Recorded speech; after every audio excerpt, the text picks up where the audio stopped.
అదే RTV app వార్తల్ని క్షణాల్లో చదివే అవకాశం ఉంటుంది. ఒక న్యూస్ పేపర్, ఒక టెలివిజన్ ఛానల్ మీ చేతుల్లో ఎప్పుడూ ఉంటాయి. 2024 సార్వత్రిక ఎన్నికల సంగ్రామం మొదలైంది.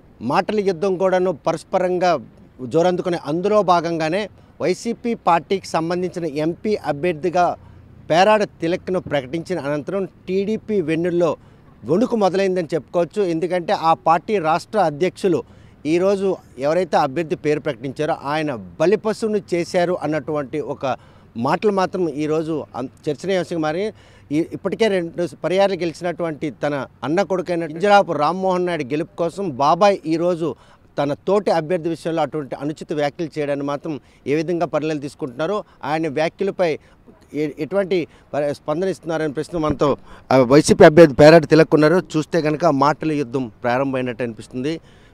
ప్రతిసారి కూడాను ఈ మాటల యుద్ధంతోనే వారు విజయాన్ని కైవసం చేసుకోవాలి. జరిగిన ఎన్నికల్లో కేవలం 6100 ఓటుతో ఎంపీగా గెలిచినటువంటి రామ్మోహన్ నాయుడు గెలుపుని ఆ రోజు అది గెలుపుగా భావించలేదు. ఈరోజు 2024 సంభవిస్తున్నాయి. ఒక రాష్ట్ర పార్టీ అధ్యక్షులు ఇలా ఒక అభ్యర్థిపై ఇటువంటి వ్యాఖ్యలు చేసి దాన్ని ఏ విధంగా స్వాగతం? అచ్చెన్నాయుడు గారు నిన్నను స్పందించినప్పుడే నేను చాలా సరదా పడ్డాను, సంతోషపడ్డాను. ఎందుకంటే ప్రతిపక్షం ఎప్పుడైతే కామెంట్ చేస్తుందో మనం ప్రజల్లోకి ఎర్లీగా వెళ్ళగలుగుతాం. ప్రజలు మన ఆశీర్వదిస్తున్నారని ప్రతిపక్షం గమనించినప్పుడే స్పందించడం ప్రారంభమవుతుంది. ఇది రాజకీయాల్లో సహజం. అచ్చెన్నాయుడు గారు భాష కోసం మాట్లాడారు. అచ్చెన్నాయుడు గారు మాట్లాడినప్పుడు నన్ను ఇంగ్లీష్ రాదు, హిందీ రాదు. అతను ఢిల్లీ వెళ్తే ఢిల్లీ నగరంలో దిగితే పార్లమెంట్కి వెళ్ళడానికి త్రోవ కోసం ఎదుగుతారని చెప్పేసాను. రాష్ట్ర పార్టీ అధ్యక్షుడిగా 175 శాసనసభ స్థానాలు కానీ 25 పార్లమెంట్ స్థానాలు కానీ ఈరోజు తెలుగుదేశం పార్టీ నిర్ణయించుకోలేని స్థితిలో ఉన్నారు. మీరు వైఎస్ఆర్ పార్టీ అభ్యర్థుల కోసం మాట్లాడుతున్నారు. అచ్చెన్నాయుడు గారు, మీ రాజకీయ జీవితం కానీ మీ కుటుంబ రాజకీయ ప్రస్తావన కానీ ఒకసారి మీరు గమనించండి. మీ తల్లి ఒకసారి అడిగితే మీ నాన్నగారు ఓ ఉపాధ్యాయుడిగా, మీ తల్లి చెప్తుంది నీ ప్రస్తావన ఏంటో ఈరోజు మీ ఊర్లో ఉన్న వాళ్ళందరూ చెప్తుంటారు. మరి మీ అన్న ఎర్రన్నాయుడు గారు ఓ సామాన్యమైన కుటుంబం నుంచి పుట్టి పార్లమెంట్ సభ్యునిగా కేంద్ర మంత్రి స్థాయికి వెళ్ళినప్పుడు శ్రీకాకుళం జిల్లా ఆ రోజు గమనించింది ఎర్రన్నాయుడు గారు పార్లమెంట్ సభ్యులు కేంద్ర మంత్రి అయ్యారని. ఆలీ గారు సినీ హీరో అయితే ఎలా అనుకున్నారో అప్పుడే ఆలీ గారు సినీ హీరో అయ్యారు. ఎర్రన్నాయుడు గారు కేంద్ర మంత్రి అయ్యారు. చాలామంది ఎర్రన్నాయుడు గారికి కూడా ఆ రోజు ఇలాగే అపహాస్యం చేశారు. ఆలీ హీరో అవటం, ఎర్రన్నాయుడు సెంట్రల్ మంత్రి అవటం. మరి అచ్చెన్నాయుడు గారు మీరే ఒప్పుకుంటున్నారు, నాకు ఇంగ్లీష్ రాదు, హిందీ రాదు కనుక నేను ఎంపీ అవదలుచుకోలేదని. కానీ నిన్ను బలిపశువును చేశారు, నన్ను బలిపశువును కాదు. మా పార్టీ అధ్యక్షుడు జగన్మోహన్ రెడ్డి గారు, గౌరవ ముఖ్యమంత్రి జగన్మోహన్ రెడ్డి గారు నన్ను గుర్తించి 2014లోనే శ్రీకాకుళం జిల్లా పరిషత్ చైర్మన్ అభ్యర్థిగా నన్ను ఆ రోజు గుర్తించి అవకాశం కల్పించారు. 2019 జరిగిన సార్వత్రిక ఎన్నికల్లో వైఎస్ఆర్ పార్టీ తరఫున టెక్కల్ నియోజకవర్గం వైఎస్ఆర్ పార్టీ అభ్యర్థిగా నేను పోటీ చేయటం జరిగింది. మీపైనే పోటీ చేశాను. మరి ఈరోజు శ్రీకాకుళం వైఎస్ఆర్ పార్టీ ఎంపీ అభ్యర్థిగా నన్ను అవకాశం కల్పించిన జగన్మోహన్ రెడ్డి గారు శ్రీకాకుళం జిల్లా ప్రజానీకంతో నాకున్న సత్సంబంధాలని ఆయన గమనించి దూరపు ఆలోచనతో ఒక సామాన్యమైన కుటుంబంలో పుట్టిన నన్ను, రాజకీయ ప్రస్తావన లేని కుటుంబం నుంచి వచ్చిన నన్ను, ప్రజాతో ఉన్న సత్సంబంధాలే నాకు ఈ స్థాయికి తీసుకొచ్చాయని నేను గర్వంగా చెప్పుకోగలుగుతున్నాను. మరి నీ హిస్టరీని ఒకసారి గమనం చేసుకోని అచ్చెన్నాయుడు గారికి గుర్తు చేస్తున్నాను. శాసనసభను అవడానికి కోసం ఇంట్లో ఉన్న వాళ్ళందరినీ ఆ రోజు నువ్వు దుర్భాషలాడావు, ఇల్లంతా చిందరవందరం చేసావు, ఒక వీధి రౌడీలాగా ప్రవర్తించావని నీ గ్రామస్తులు ఇప్పుడు చెప్తుంటారు. ఏ రోజు పంచాయతీ బోర్డు ప్రెసిడెంట్గా నువ్వు ఎలక్ట్ అవ్వలేదు. నీ అన్నగారు అవకాశం ఇస్తే నువ్వు శాసనసభ్యుడు. మీ అన్నగారు మరణించిన తర్వాతే మీ అబ్బాయి పార్లమెంట్ సభ్యుడయ్యారు. 10 సంవత్సరాలు పార్లమెంట్ సభ్యునిగా శ్రీకాకుళం జిల్లా ప్రజలు నాడేమైనా గమనించగలిగారా రామ్మోహన్ నాయుడు గారు? ఒకసారి అచ్చెన్నాయుడు నీవు అనేక దప్పాలుగా నీ కుమారుడికి నువ్వు మందలించిన సందర్భాలు అనేకం ఉన్నాయి. మీ కార్యకర్తలే చెప్తున్నారు, మావాడు 12 గంటలకు లేస్తాడు, రాత్రి 2 గంటలకు పడుకుంటాడని. మరి నీకున్న వ్యసనాలు నాకు లేవు. ఎందుకు అచ్చెన్నాయుడు గారికి ఉన్న వ్యసనాలు కానీ, ఆ క్వాలిటీస్ కానీ, ఆ భాష కానీ నాలో ఎప్పుడూ లేవు. తోటి ప్రజాప్రతినిధిపై అటువంటి అనుచిత వ్యాఖ్యలు అంటే బలిపశును చేశారు అన్నది ఒక చిన్న పదం కాదు. ఈ విషయం తెలిసిన వెంటనే ఆవేదనకు గురయ్యారా, లేకపోతే ఆయన మాటలను ఏ విధంగా మీరు పరిణామం? బలిపశువు అనే పదానికి అర్థం అచ్చెన్నాయుడు గారు చెప్పారు. ఎందుకంటే ఈవేళ టీడీపీ రాష్ట్ర అధ్యక్షుడిగా ఉండి ఒకే ఒక్క నియోజకవర్గానికి పరిమితం అయిన తెలుగుదేశం రాష్ట్ర అధ్యక్షుడు అచ్చెన్నాయుడు, అతను బలిపశువు అయిపోయాడు. మీకు ఇంకే నియోజకవర్గమైన ఈ రాష్ట్రంలో 175 శాసనసభ స్థానాల్లో మీకు ఎక్కడైనా ఎవరు కానీ నా నియోజకవర్గానికి ప్రచారంకు రండి అని నిన్ను పిలిచేవారు ఎవరైనా ఉన్నారా ఈ రాష్ట్రంలో? లేదా నీ పార్టీ జాతీయ అధ్యక్షుడైన చంద్రబాబు నాయుడు గారు నిన్ను ఎప్పుడైనా ఒక రాష్ట్ర అధ్యక్షుడిగా గుర్తించారా? నీ పార్టీ జాతీయ కార్యదర్శి అయిన లోకేష్ గారు ఏ రోజైనా అచ్చెన్నాయుడు గారు వచ్చారు కుర్చీ వేయండి అని ఏ రోజైనా ప్రస్తావించారా? బలిపశువు అంటే నువ్వు బలిపశువు అయిపోయావు. నీ స్థితి ఏంటో తెలుసు. ఎన్నికలు వచ్చాయి కనుక నీ తీయకుండా పక్కన పెట్టలేదు. అది కేవలం బీసీ సామాజిక వర్గంలో పుట్టావు కనుక నీకు ఆపర్చునిటీ ఉంది, లేకపోతే అచ్చెన్నాయుడిగా నీకు ఆపర్చునిటీ లేదు. కనుక అది ముందు నువ్వు గుర్తించమని అచ్చెన్నాయుడికి హితం పలుకుతున్నాను. ఈవేళ ప్రజాదరణ మాకుంది.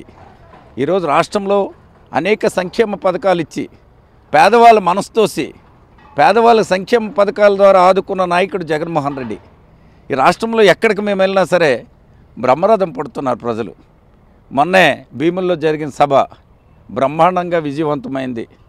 ఈవేళ ఆసరా పథకం ద్వారా సంక్షేమ పథకాలు అందుకున్న లబ్ధిదారుల్ని సమావేశపరిచి వాళ్ళతో మాట్లాడుతున్నప్పుడు మమ్మల్ని ఆనందిస్తుంది, ఆనందపడుతున్నాం మేము. అచ్చెన్నాయుడు అటువంటి అనుచిత వ్యాఖ్యలు చేయడానికి ఇప్పుడు మీ అభ్యర్థి ఏదైతే మీకు అభ్యర్థిగా ప్రకటించిన తర్వాత చాలామంది ఆశావాహులు ఈవేళ బయటకు వస్తున్న క్రమంలోనే ఆయన ఆ వ్యాఖ్యలు చేయడానికి ఆస్కారం లభించిందంటారు? మరి అచ్చెన్నాయుడు గారు స్పందించినప్పుడే నాకు అర్థమైంది. కింజరాపు వాళ్ళు ఎప్పుడు కూడా కింజరాపు కుటుంబం ఎన్నికల టైంలోనే ఎన్నికలు రోజులో ప్రజల దగ్గరికి రావటం, మాటలు చెప్పటం, రిగ్గింగులు చేసుకోవటం, కాలం గడపడం అలవాటు. ఈరోజు 90 రోజుల ముందు ప్రారంభించారు ఎన్నికల ప్రచారాన్ని. అది నీ ఓటం కాదా? అదే మాకు గెలుపు. ఈరోజు అచ్చెన్నాయుడు గారు స్పందించే తీరు కానీ, ఎన్నికల ప్రచారం ప్రారంభించడం కానీ, ఈ రాష్ట్రంలో తెలుగుదేశం ఎక్కడైనా ఎన్నికల ప్రచారం ప్రారంభించిందా? రాష్ట్ర అధ్యక్షుడిగా చంద్రబాబు నాయుడుకు నిర్వహిస్తున్న సభలో నువ్వు ఎక్కడైనా కనిపించగలుగుతున్నావా? లోకేష్ గారు చేస్తున్న సభలో నువ్వు ఎక్కడైనా కనిపించగలవా? నువ్వు ఒక నియోజకవర్గం, నీ నియోజకవర్గంలో ఈరోజు 90 రోజుల ముందే నువ్వు ఎన్నికలకి ప్రచారం ప్రారంభించావంటే ఆ రోజే నేను గెలిచానని గర్వంగా చెప్పగలను. శ్రీకాకుళం పార్లమెంటరీ వైఎస్ఆర్ పార్టీ తరఫున గెలిచి మా సత్తా ఏంటో చూపిస్తాం. మా ముందు బలమైన లక్ష్యం ఉంది, ఒక ఆశయం ఉంది. ఎందుకంటే జగన్మోహన్ రెడ్డి గారు శ్రీకాకుళం జిల్లా పేదరికంతో కొట్టుమిట్టాడుతున్న జిల్లా, వలస నివారణ చేయాల్సిన అవసరం ఉంది. శ్రీకాకుళం జిల్లాలో ఉన్న ప్రతి పేదవాడికి ఈ ప్రభుత్వం ఆదుకుంది అనే ఒక బలమైన ధైర్యాన్ని ఇవ్వాల్సిన బాధ్యత మాకు ఉందని చెప్పి జగన్మోహన్ రెడ్డి గారు అనేక రకాలైన కార్యక్రమాలు ఈరోజు చేశారు. జిల్లా కోసం ఇంతగా చేసినటువంటి ముఖ్యమంత్రి కూడా పార్లమెంటు అదేవిధంగా టెక్కల్ నియోజకవర్గం ఎమ్మెల్యే ఈ రెండూ కూడా ఎట్టి పరిస్థితుల్లో గెలాలి అన్నటువంటి ఒక దృఢ నిశ్చయంతో ఉన్న నేపథ్యంలోనే ఫస్ట్ జాబితాలో మీతో పాటు ఇచ్చాపురం, టెక్కల్ కూడా ప్రకటించడం జరిగింది.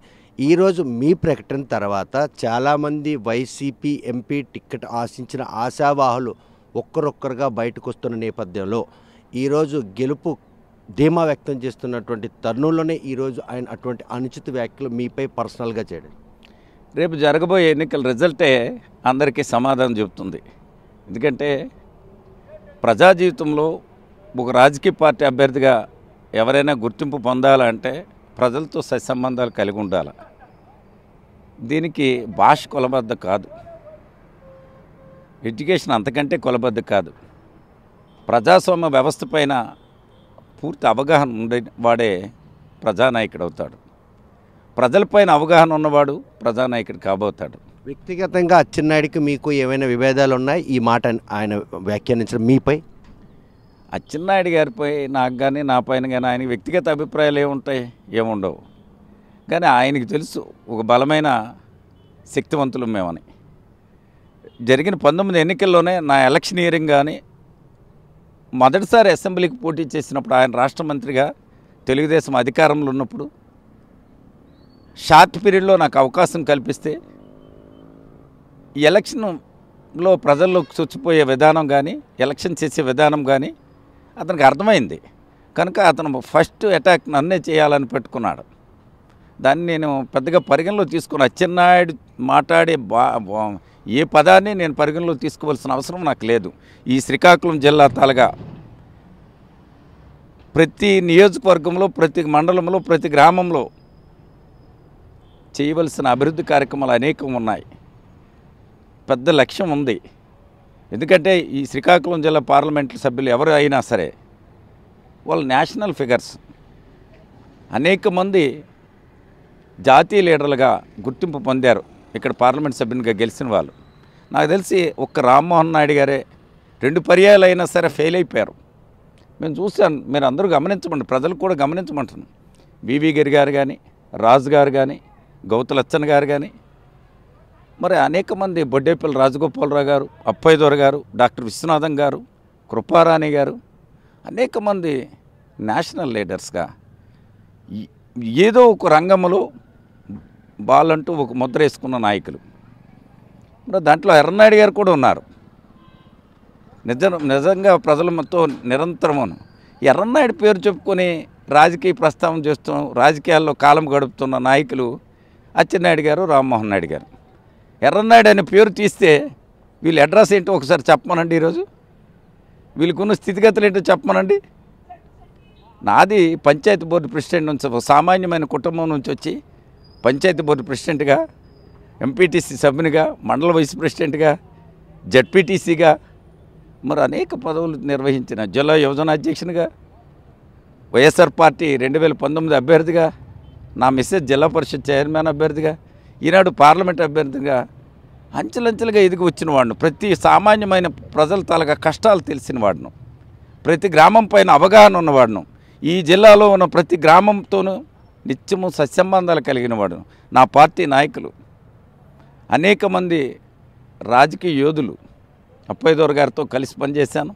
డాక్టర్ విశ్వనాథం గారు నాకు రాజకీయ గురువు, ఆయనతో కలిసి పనిచేశాను. మరి అలాగే రావతిపతి గారితో కలిసి పనిచేశాను. అలాగే కృపారాణి గారితో కూడా కలిసి పనిచేశాను.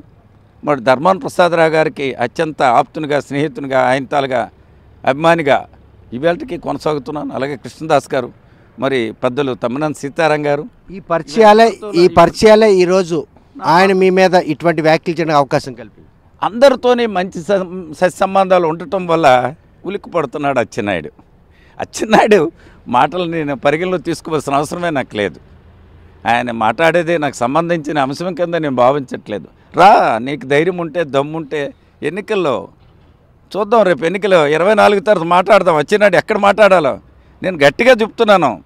టెక్కల శాసనసభ స్థానం, శ్రీకాకుళం పార్లమెంట్ స్థానం, వైఎస్ఆర్ పార్టీ అభ్యర్థులు మేము గెలవకపోతే రాజకీయాలు వదిలేస్తాను. నీకు దమ్ముంటే కాసుకో అచ్చెన్నాయుడు. చూస్తే కనుక తన ఎంపీ అభ్యర్థుల ప్రకటన మాత్రం ఈరోజు ఆయన బలిపశువుని చేశారని అచ్చెన్నాయుడు వ్యాఖ్యలను తీవ్రంగా ఖండిస్తున్నారు. ఆయన రాజకీయాల్లోకి వచ్చేటప్పటికి ఆయన స్థితిగతులు ఏంటి, తన అన్న చరిస్మాతో పాటు ఈరోజు ఒక నియోజకవర్గ పరిమితమైనటువంటి రాష్ట్ర టీడీపీ అధ్యక్షులు ఒక ఎంపీ అభ్యర్థిపై ఇటువంటి అనుచిత వ్యాఖ్యలు చేయడాన్ని మాత్రం ఆయన విధేయతకి వదిలిస్తున్నారు. తనకున్నటువంటి పరిచయాల నేపథ్యమే ఈరోజు వాళ్ళలో ఒక ఉలిక్కిపాటుకు గురయ్యే పరిస్థితులు మాత్రం వారి చేత ఇటువంటి వ్యాఖ్యలు చేయిస్తానని చెప్పి తిలక్ మాత్రం స్పష్టం చేస్తున్నారు. వీడియో జర్నలిస్ట్ రామకృష్ణతో సత్యం, RTV శ్రీకాకుళం. మరిన్ని వీడియోస్ కోసం ఛానల్ ని సబ్స్క్రైబ్ చేయండి, లేటెస్ట్ అప్డేట్స్ కోసం వాట్సాప్ ఛానల్ ని ఫాలో చేయండి అండ్ లింక్ డిస్క్రిప్షన్ లో ఉంది.